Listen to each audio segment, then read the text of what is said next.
Hello everyone, in this video I'm going to show you how to check who has screenshotted your Snapchat stories.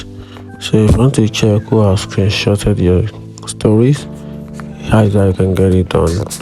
You have to tap on your profile icon at the left top corner. Is it up here? Tap on it. Once tap on it, then you tap on my stories. You tap on your my stories, then you tap on it. Once tap on it, then you can see right here.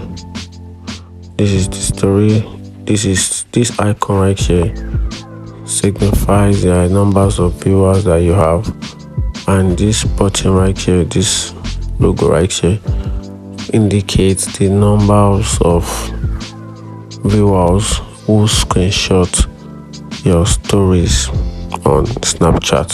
So the two has different options. This shows the numbers of screenshots that you have, while this shows the numbers of viewers that you have.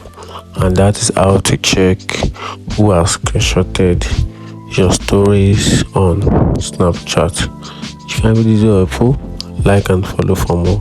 Thank you.